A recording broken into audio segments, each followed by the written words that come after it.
Well, I'm interrupting your cappuccino break. Quite all right.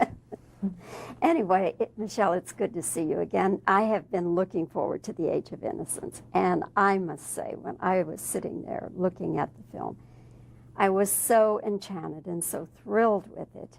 I had the same feeling, excuse me, I had the same feeling when I saw Amadeus. I thought, this is a special movie, special.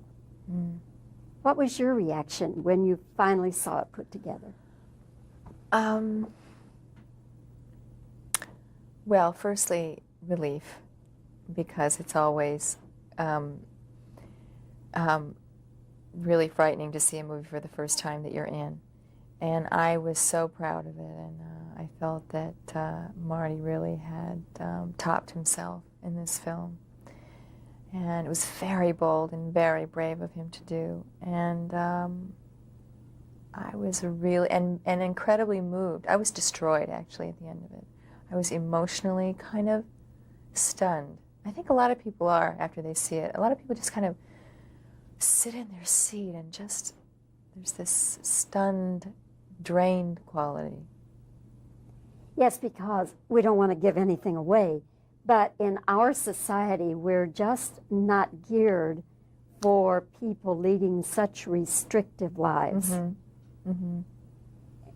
Yeah, and I think, I guess watching somebody sacrifice their life away, it hits home, I think, with a lot of people. Would you have liked to have lived in that time? I don't think so, no. And yet your character was very unconventional for her time. And she pays a price for that. I think she pays a lesser price than the other characters, because at least the sacrifices that she makes are in order to live in an honest way, so that she doesn't have to live a lie. And the sacrifices the other characters make are so that they can continue the lie. And I think that they're far more tragic than she is. What do you think made her so unconventional, or made her the woman she was? I think her background. I think her upbringing. She was brought up in a very unconventional way. She traveled around, went to school in different countries, so wasn't really ever brought up with any one set of values. So has a kind of real eclectic view of the world. I have not seen you since you became a mother. So congratulations to you. Thank you. And little Claudia now is how old? 6 months. 6 months. What has this done to your life, having this new little person? It actually hasn't changed my lifestyle that much, because I never really did anything anyway. So, I mean, you know, I've always been really happy to stay home and busy myself. You know, I just usually that was solitude time, painting or reading or writing or something like that. And now it's really devoted to her.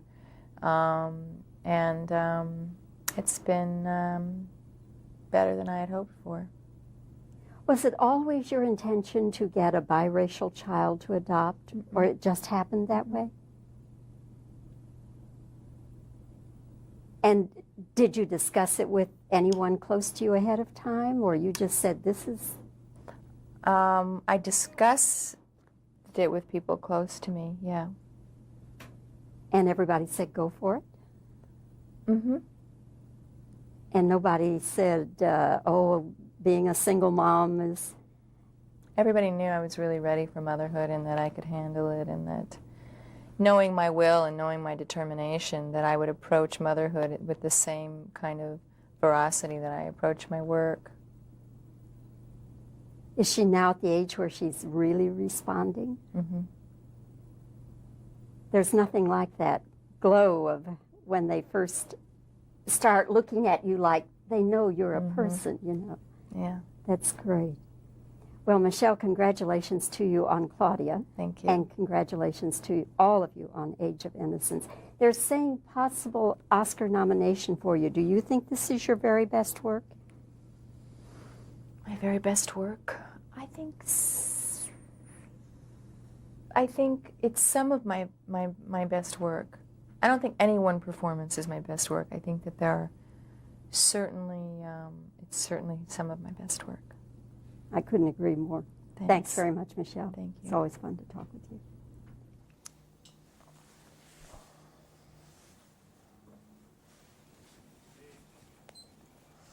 Winona, the last time we talked was for Dracula.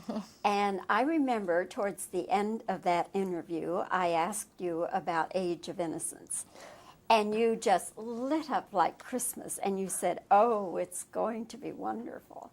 And usually actors and actresses don't, when they're in the process of making a film, they don't, you know, usually talk or think so much about how it's going to turn out. Oh, I think they do. They just don't admit it. But you had a great feeling from the beginning, did you? Yeah, well, I knew I couldn't go wrong. I mean, with the people that I was surrounded with and the material that I had, it was this great novel by a great writer with an incredible director with an amazing cast. I mean, it couldn't have been a better circumstances, and I just thought it would take just, I don't know what to screw this up, you know, and that's what was so scary about going into it. But it, you know, it really turned out to be just what I knew it was going to turn out to be. Were you surprised that Martin Scorsese wanted to do this kind of picture? No, not at all. I thought the material was right up his alley. It was intense and obsessive and heart-wrenching and very violent, though just not physically violent, just emotionally. Emotionally violent? Yes. He calls it his most violent movie, and I tend to agree with him. Did you play the character the way you saw her from the beginning when you first read it, or was it the way Martin Scorsese wanted you to play it? It was the way, we just talked a lot, Martin and I, and we kind of settled on, it was a very complex character, and there was a million ways to approach her, and it required a lot of conversations, at least for me. He was very patient, but I think we worked it out, so it was something good. What was it about her that you were reticent about or that you weren't sure about?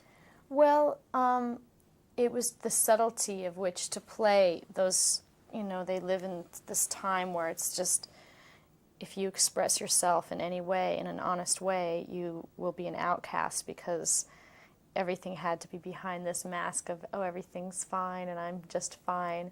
So the subtlety, you know, in which how much to let on what she knows and when she finds out what she finds out, which I can't say, but, you know, it was a hard line to follow, but it worked. Would you like to have lived in that time? No. Too restrictive or what? Yeah, it was, I think, especially for women, it was impossible to be creative. I mean, unless you were really, I mean, Edith Wharton is very heroic to have been a writer, Louisa May Alcott, you know, but there was rules on even how to write, and even to be a nurse was kind of wild, you know, to do things at all that were, you know, creative. You had an etiquette specialist, a tech person on this. What were some of the things that you were doing that she might say, no, they didn't do it that way then? Well, it got so far as if I went like that, she would say, no. And it was very hard and it required a lot of patience, but they were such wonderful women. It was Letitia Baldridge and Lily Lodge. They were just great, and you just really, it was fascinating. I mean, I don't know how people made it through the day back then. But you always had to look a certain way and present yourself a certain way. You had to kind of rid yourself of all contemporary mannerisms or inflections in your voice, your way of speak. We also had a dialect coach who was great, but it was a lot of work, but it certainly paid off. And work that maybe wouldn't show to people who are not familiar with that era, I guess. Yeah. Well, Winona, you give a beautiful performance, and Thank you look you. absolutely smashing in those gorgeous costumes. Thank you. And I just must tell you that I think it's a wonderful picture, and I enjoyed it tremendously. Thank you so much. Thanks, Winona.